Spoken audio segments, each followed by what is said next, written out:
You have ever noticed how some people seem relentless, cold, calculating, and even so, carry within themselves a devastating fragility? Keiichi Kuzuryū from Alice in Borderland is not just a judge or a survivor, he is the portrait of how the weight of choices can shape someone to the point of almost destroying their humanity. The paradox is cruel. The more rational he tries to be, the more he loses himself in his own emotion. And it is exactly there that the lesson lies: understanding. Kuzuryu is understanding that controlling everything is an illusion, and that surviving requires confronting not only the world but the fear of oneself. Today, we are going to dive into this complex mind and discover what makes his decisions so fascinating and frighteningly human. If you are a fan of cinema, psychology, and want to understand the mind behind your favorite character, subscribe to the channel now to not miss any video. But before, comment down below which character you want me to analyze here on the channel. Now let's go to the video.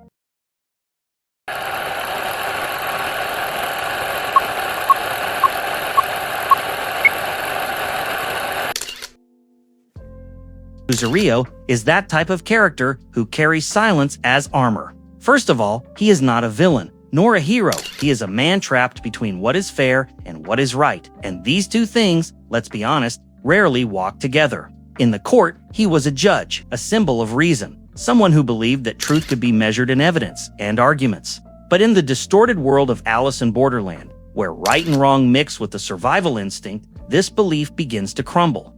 It is curious how the role of a judge, the one who should understand human essence, ends up being the most blind before it. Kuzuryu believed that justice was impartiality, that emotion was weakness, that feeling too much would make him vulnerable. Only that, deep down, he was exactly the opposite, a man too sensitive who learned to hide what he felt for fear of failing. And it is precisely this fear that haunts him like a shadow in every decision he makes. His figure draws attention because he represents the dilemma that many people live, the one of seeking the right to be accepted, even when the heart screams something else. How many times do we do that too? How many times do we choose logic so we do not feel foolish, even knowing that life does not move by logic? Kuzuryu is the reflection of this conflict, the one who tries to protect himself from pain by being overly rational. In the real world, he would be that friend who seems cold, calculating, always with ready answers, but who, when you look calmly, is breaking apart inside. He does not scream, does not explode, he just stays silent. And his silence says a lot. It is the kind of silence that weighs because it comes from someone who has already seen too much, judged too much, and got lost trying to understand what is really fair. Kuzuryu's gaze carries a question that many people avoid asking: what is justice when life is unjust? This is the root of the character. He tries to maintain balance in a world that has no balance at all. And the more he tries, the more he realizes there are no right answers, only inevitable choices. He is the mirror of a humanity that insists on seeking control in a chaotic universe. If you notice carefully, his presence in Alice in Borderland is almost metaphysical. He is not just a player, he is a walking morality test, a symbol of how far human conscience goes when the context changes in each scene. He forces us to think, what if I were there? What would I decide? Because, let's be honest, it is easy to judge when you are not in play. Kuzuryu's grandeur lies precisely in his contradiction. He wants justice, but discovers that, to achieve it, he first needs to understand pain. He wants reason, but ends up learning through emotion. He is a living reminder that growing up is not about finding answers, but learning to live with the questions. And perhaps the most interesting of all is that, even trying to remain neutral, he ends up being dragged by the very system he believed he controlled. It is there, facing death and uncertainty, that the judge is finally judged. Only that the true judgment is yet to come, and that is when we begin to understand the conflicts that shaped his mind and his decisions. The guilt of judging lives. Judging someone is easy until the judgment is yours. This is Kuzuryu's open wound. In court, he decided who deserved freedom and who deserved the weight of punishment. And no matter how much he tried to convince himself that he acted in the name of justice, a part of him knew every decision carries blood. When the gavel hit, it was not just a sound, it was a sentence that altered someone's destiny forever. Over time, this responsibility began to corrode what he had of humanity. Justice, which once seemed noble became a burden. He began to realize that behind each crime there was a story, a broken life, a pain he never lived, but judged anyway. And this realization tore him apart inside because it confronted him with the brutal truth: no one is completely guilty nor completely innocent. In Alice in Borderland, this guilt becomes almost physical. The game forces him to face the consequences of his own sense of justice. Each death, each choice, each second of hesitation echoes inside him like an echo from the past. It is as if the world forced him to feel, in the skin, the weight of everything he once decided coldly in suit and tie. It is interesting to think how the power to decide over others always brings an illusion of control. Kuzuryu believed this, that he could balance right and wrong with logic and coldness. But life is not a courtroom. Life is a roulette. And when he finds himself on the other side of the table, when he realizes that now he can be condemned, everything changes. The judge becomes the defendant, and control evaporates.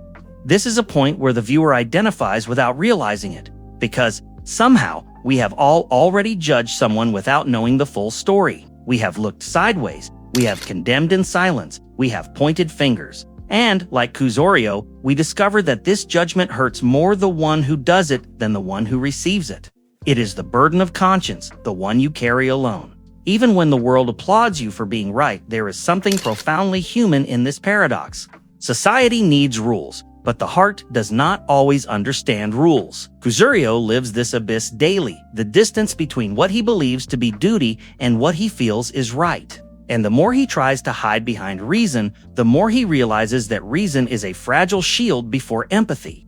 What destroys him is not the mistake itself, but the lucidity to understand it.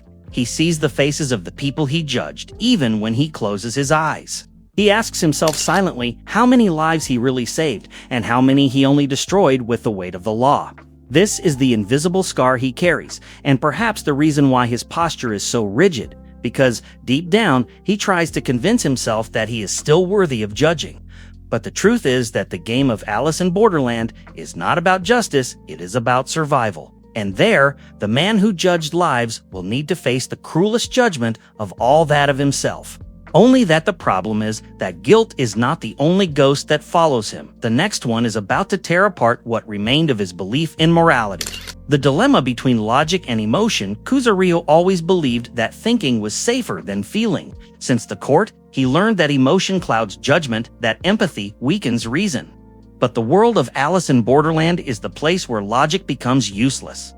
Their emotion is not a mistake, it is survival. And that dismantles him inside. The man who always trusted the mind begins, little by little, to realize that his coldness can be what kills him. It is a cruel irony. The more he tries to reason, the more the game forces him to feel. Each death affects him, even if he does not show it. Each wrong choice weighs, and he tries to compensate with more rationality, like someone trying to put out fire with gasoline. Reasoning, which once was his shield, begins to become a prison. Because thinking too much, deep down, is also a way of running away. And who has never done this? Who has never tried to hide behind logic to avoid facing their own fear? Kuzuryu does exactly that. He rationalizes what he feels, turns pain into argument, guilt into justification. It is a behavior that seems intelligent, but is desperate because behind the calm appearance, there is a suffocated chaos waiting for the right moment to explode. When he is forced to make quick decisions without time to think, it is as if the world says, now you will need to feel. And he hates that. Because feeling is dangerous. Feeling makes you vulnerable to human. Only that, paradoxically, it is there that he begins to understand what it is to be really alive. It is in this imbalance between emotion and reason that he becomes more than a judge, he becomes a man. This transition is what makes Kuzuryu fascinating. He begins as a symbol of coldness, but ends as someone who understands that emotion is not weakness, it is clarity. It is like a scientist who finally accepts that not everything can be explained. And this discovery transforms him, even if it hurts, because living truly requires losing control from time to time. But the price of this transformation is high. Every time he allows himself to feel, memories return the court, the sentences, the destroyed lives. The past charges him, and he feels the weight of each emotion repressed for years. It is like opening a dam, inevitable and devastating. Only that from this pain something new is born, the understanding that empathy can also be a form of justice. The irony is that, the more human he becomes, the more he distances himself from the image the world expects of him. The balanced, rational, unshakable judge, this version dies little by little, and in its place emerges a divided man, trying to understand where duty ends and the heart begins. It is in this abyss that he rediscovers his humanity, even if it destroys him. But this internal struggle is not yet the end, because there is a moment in Alice in Borderland where Kuzuryu is placed before the ultimate choice, and this time, there are no rules, no logic, no court. Only an impossible decision, the one that will reveal once and for all who he really is. Loyalty versus survival. Kuzuryu always valued loyalty, the one that proves itself in silence, with actions and not words. But in the game of Alice in Borderland, loyalty and survival do not always walk side by side. Each decision puts people he respects or cares about at direct risk. And that is where the tension arises: protect someone or protect himself. Each choice carries an unbearable weight. He understands that trusting is dangerous, but distrusting is lonely. Kuzuryu feels the responsibility of keeping others alive, but knows that each act of care can be his sentence. It is a dilemma that explodes inside him. Loyalty is virtue or a trap. And the viewer feels this doubt along with him, because who has not had to choose between doing what is right and doing what is necessary? The paradox intensifies when he realizes that sometimes protecting someone requires betraying them. It is a bitter lesson that few learn without getting hurt. Kuzuryu feels each failure as if it were personal. Each wrong decision reverberates in his conscience. And the interesting part is that, even in the face of chaos, he tries to maintain principles. But the world insists on showing that the right choice does not always survive. This internal battle shapes his character. He learns to calculate risks, to measure emotions, to anticipate reactions. But, no matter how strategic he becomes, the guilt does not disappear. It follows every move, every choice. And it is precisely this weight that makes his actions full of humanity, because he does not act on pure instinct, but on a morality that insists on resisting, even when everything around says to give up. What we see in Kuzuryu is the universal conflict between the self and the we. He needs to survive, but he wants others to survive alongside him. This balance is fragile, like a tightrope over an abyss, and with every step he takes, the viewer feels the risk, feels the tension. It is like walking alongside him, feeling the chill of the imminent decision. And, deep down, this tension between loyalty and survival reveals a side that few characters show: vulnerability. Kuzuryu is not invincible. He is someone who feels, who fears, who reflects. And this complexity makes him memorable because it reflects what many of us feel, only on a maximum scale, where life literally depends on the choices we make. This duality also generates empathy.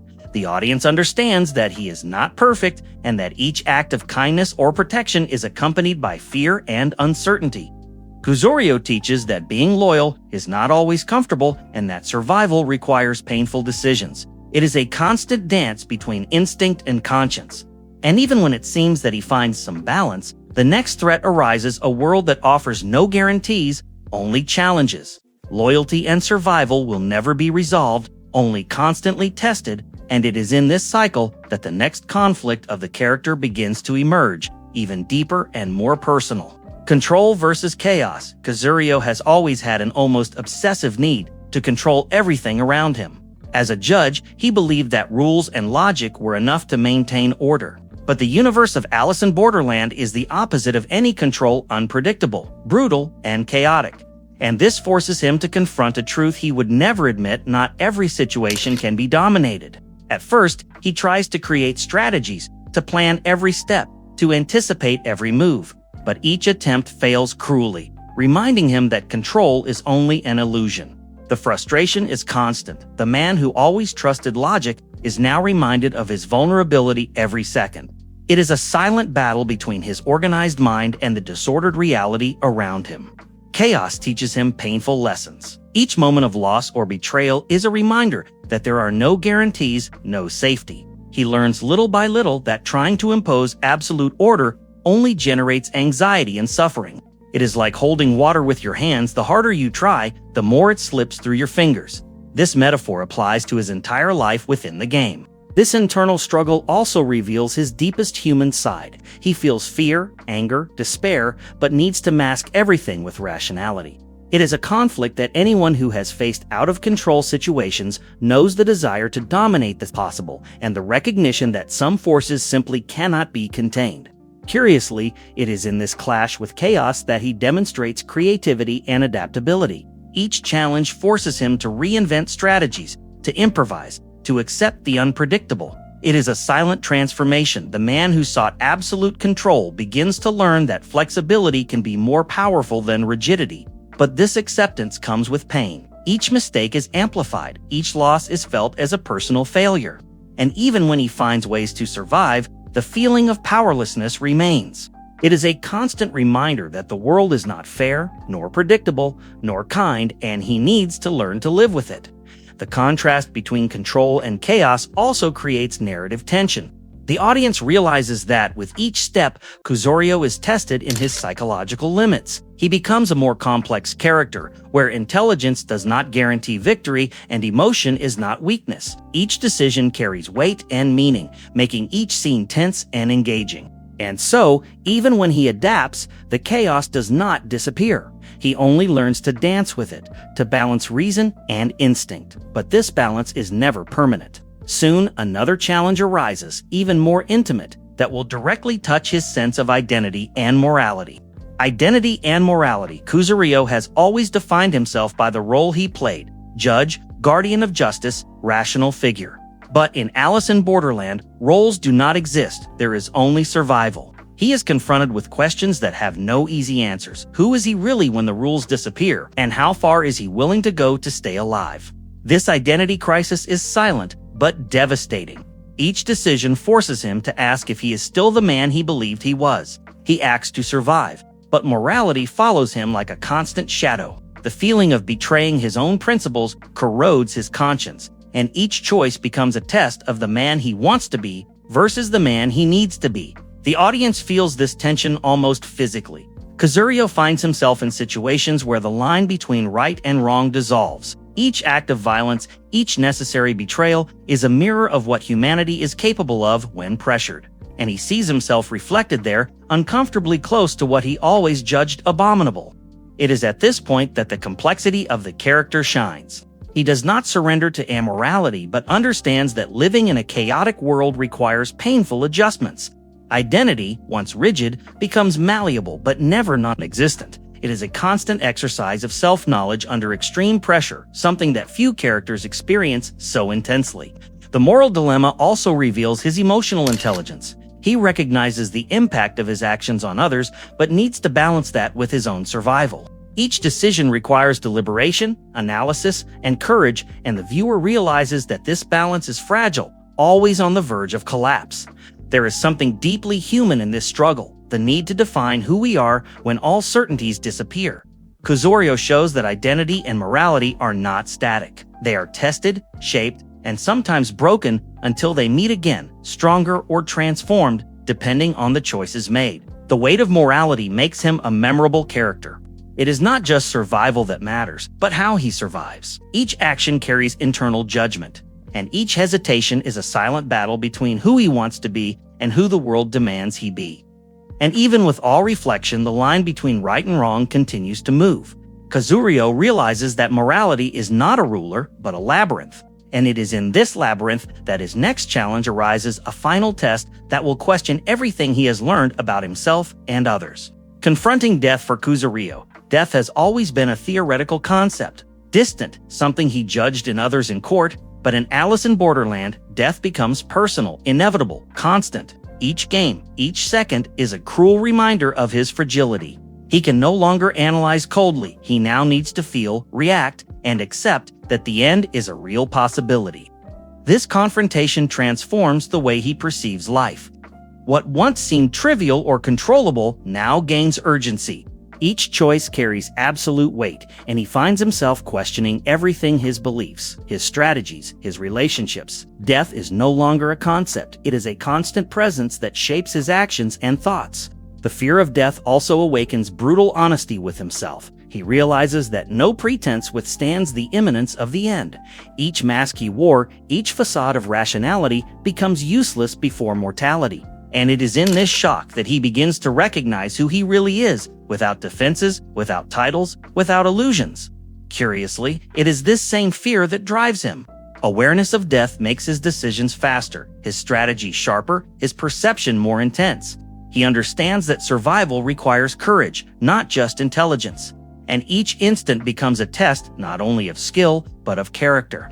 The viewer feels this pressure almost as if breathing alongside him. Time becomes enemy and ally simultaneously. Kuzuryu learns to value the moment, to act with precision, and to understand that life, even short and dangerous, is still precious.